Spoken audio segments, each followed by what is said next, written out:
കോതമംഗലം പ്ലാച്ചേരിയിൽ കിണറ്റിൽ വീണ ആനയെ രക്ഷപ്പെടുത്താനുള്ള ദൗത്യം പ്രതിസന്ധിയിൽ. കൃഷി നശിക്കുന്നതിനാൽ മണ്ണുമാന്തി യന്ത്രം കടത്തിവിടില്ല എന്നാണ് സ്ഥലമുടമ പറയുന്നത്. പുലർച്ചെയോടെയാണ് കാട്ടാന കിണറ്റിൽ വീണത്. വിനിത വിജി കൊച്ചിയിൽ നിന്ന് കൂടുതൽ വിവരങ്ങളുമായി ചേരുന്നു. വിനിത, ഈ കിണർ വൃത്തിയാക്കി നൽകണം എന്നതടക്കമുള്ള പരാതികളാണ് ഇതുവരെ നാട്ടുകാർ അടക്കം പറഞ്ഞുകൊണ്ടിരുന്നത്. ഇപ്പോൾ ഈ കൃഷിയിടം നശിക്കുമെന്ന് പറയുന്നു. ഇങ്ങനെ പല തടസ്സവാദങ്ങൾ പറയുകയാണോ നാട്ടുകാർ?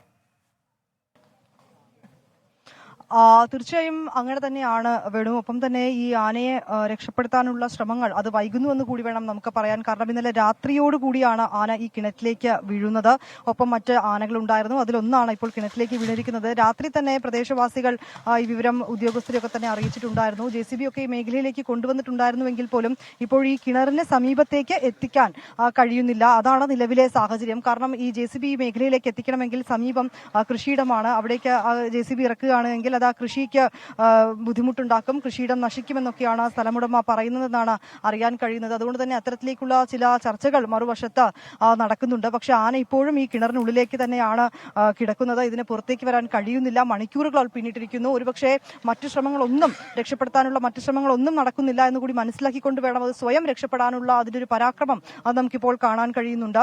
ആ മൺതിട്ട, അത് നമുക്ക് ആ ദൃശ്യങ്ങളിൽ കാണുന്ന മൺതിട്ട, അത് ആന ഏതാണ്ട് ഒന്നൊന്നര മണിക്കൂറായി അതിന് പുറത്തേക്ക് രക്ഷപ്പെടാനുള്ള ഒരു ശ്രമം അത് നടത്തിയതിന്റെ ഫലമാണ് നമുക്ക് ആ മൺതിട്ടയിൽ കാണാൻ കഴിയുന്നത്. അതിന്റെ മറുവശത്ത് വെട്ടുകല്ലും ഒപ്പം തന്നെ കരിങ്കല്ലും ഒക്കെയാണ് അതിന്റെ താഴത്തെ ഭിത്തിയിൽ വരുന്നത്.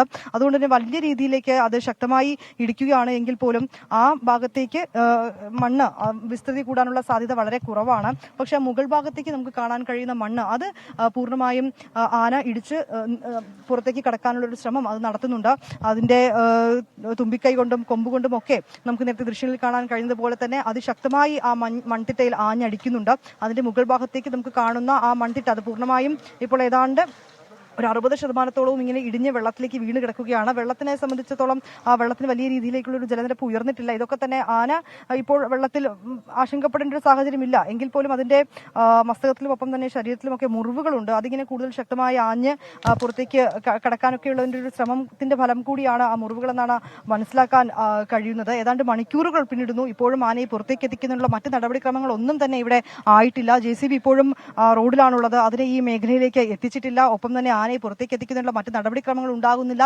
പ്രദേശവാസികളൊക്കെ രാവിലെ ഇവിടെ വന്ന് നിന്നിട്ടുണ്ടായിരുന്നു. പക്ഷേ ഇവരെയൊക്കെ തന്നെ പോലീസും ഉദ്യോഗസ്ഥരും ഒക്കെ ഇടപെട്ടുകൊണ്ട് ഇവിടെ നിന്ന് മാറണമെന്ന് ആവശ്യപ്പെട്ടിട്ടുണ്ടായിരുന്നു. അവരിപ്പോൾ മറുവശത്താണുള്ളത്. ഉദ്യോഗസ്ഥരൊക്കെ ഇപ്പോഴും ഇവിടെ തന്നെയാണ് ഉള്ളതെങ്കിൽ പോലും ഈ ആനയെ പുറത്തേക്ക് എത്തിക്കുന്നതിനുള്ള മറ്റ് നടപടിക്രമങ്ങളൊന്നും തന്നെ ഇനിയും ആരംഭിച്ചിട്ടില്ല എന്ന് വേണം മനസ്സിലാക്കാൻ. JCB ഇപ്പോഴും മറുവശത്താണുള്ളത്. ഈ ഉടമയുമൊക്കെയായി ഉദ്യോഗസ്ഥർ സംസാരിക്കുന്നുണ്ടെന്നും അറിയാൻ കഴിയുന്നു. ഇതിനിടയിൽ ആന സ്വയം പുറത്തേക്ക് കടക്കുന്നതിനുള്ള അതിന്റെ ഒരു പരിശ്രമം കൂടിയാണ് നമുക്ക് കാണാൻ കഴിയുന്നത്. വെള്ളത്തിൽ ആന കിടക്കുന്നുണ്ട്. ഇടയ്ക്ക് ഒരല്പസമയം വിശ്രമിച്ചതിന് ശേഷം വീണ്ടും കൂടുതൽ ശക്തമായി ആ മൺതിട്ടയിലേക്ക് പോകുന്നു. അതാണ് ഇവിടെയുള്ള ആകെ ഒരു മൺകട്ട എന്ന് പറയുന്ന ആ ഭാഗമാണ്. കാരണം ബാക്കി ചുറ്റും വശവും ഈ കല്ലാണ്. അതുകൊണ്ട് തന്നെ വളരെ ശക്തമായി ആഞ്ഞടിച്ചാലും ആ കല്ല് അത് കൂടുതൽ വിസ്തൃതി ഉണ്ടാകാനുള്ള സാധ്യത വളരെ കുറവാണ്. അതുകൊണ്ട് തന്നെ ആ മൺതിട്ട കേന്ദ്രീകരിച്ചാണ് അത് കൂടുതൽ ശക്തമായി ആഞ്ഞ് ഇടിക്കുന്നത്. മസ്തകം കൊണ്ട് അത് ഇടിക്കുന്നുണ്ട്, ഇടയ്ക്ക് കൊമ്പ് കൊണ്ട് ഇടിക്കുന്നുണ്ട്, പിന്നീട് തുമ്പിക്കൈ കൊണ്ട് അവിടെയുള്ള ആ മൺതിട്ട അത് പൊട്ടിച്ച് താഴേക്ക് ഇടാൻ ശ്രമിക്കുന്നുണ്ട്. പക്ഷെ എങ്കിൽ പോലും അങ്ങനെയുള്ള ശ്രമങ്ങൾ നടത്തുമ്പോഴും പുറത്തേക്ക് കടക്കാൻ കഴിയുമോ എന്ന് അറിയില്ല. കാരണം അതിനുള്ളൊരു സാധ്യത വളരെ കുറവാണ്. നമുക്ക് ദൃശ്യങ്ങളിൽ കാണാൻ കഴിയുന്ന പോലെ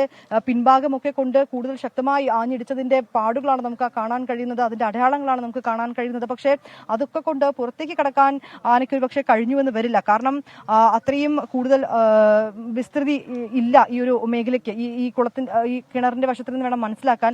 ആ രണ്ട് വശത്തുനിന്ന് ആ ആന ഇടിച്ച ആ ഭാഗത്ത് നമുക്ക് കാണുന്ന ആ രണ്ട് വശത്തേക്കുമായി കൂടുതൽ കല്ലുകളാണുള്ളത്. അതുകൊണ്ട് തന്നെ അത് പൊട്ടിച്ചിടുക എന്നുള്ളത് അത് കൂടുതൽ ഇളക്കിയിടുക എന്നുള്ളത് അത്ര എളുപ്പമാവില്ല. എങ്കിൽ പോലും കൊമ്പൻ ഈ കിണറിനുള്ളിൽ കിടന്നുകൊണ്ട് അതിന്റെ പരാക്രമം ഇങ്ങനെ തുടരുകയാണ്. അതിന് രക്ഷപ്പെടാനുള്ള ആനയുടെ പരിശ്രമം ഇങ്ങനെ പുരോഗമിക്കുകയാണ്. അല്ലാതെ മറ്റു നടപടിക്രമങ്ങളൊന്നും ഇനിയും ആരംഭിച്ചിട്ടില്ല. ഇപ്പോഴും ആന കിണറ്റിൽ തന്നെയാണ് കിടക്കുന്നത്. പ്രദേശവാസികളെ സംബന്ധിച്ചിടത്തോളം അവരുടെ ചില ആശങ്കകളൊക്കെ അല്പസമയം മുൻപ് അവർ ഉദ്യോഗസ്ഥരുമൊക്കെയായി പങ്കുവച്ചിട്ടുണ്ടായിരുന്നു. കാരണം ഈ വെള്ളമാണ് ഇവിടെയുള്ള ജനവാസികളൊക്കെ, ഇവിടെയുള്ള പ്രദേശവാസികളൊക്കെ ഉപയോഗിക്കുന്നത്. ഏതാണ്ട് 7ഓളം കുടുംബങ്ങൾ ഈ വെള്ളം ആശ്രയിക്കുന്നുണ്ട്. അതുകൊണ്ട് തന്നെ ഈ കിണർ വൃത്തിയാക്കി തരണം ഉൾപ്പെടെയുള്ള ചില കാര്യങ്ങൾ പറയുന്നുണ്ട്. നമുക്ക് ദൃശ്യങ്ങളിൽ കാണാൻ കഴിയുന്ന പോലെ ഈ പ്രദേശവാസികളൊക്കെ ഇപ്പോഴും ഈ മേഖലയിൽ അവർ നിലനിൽക്കുകയാണ്. അവർ ഇവിടെ ഇപ്പോഴും നിലയുറപ്പിച്ചിരിക്കുകയാണ്.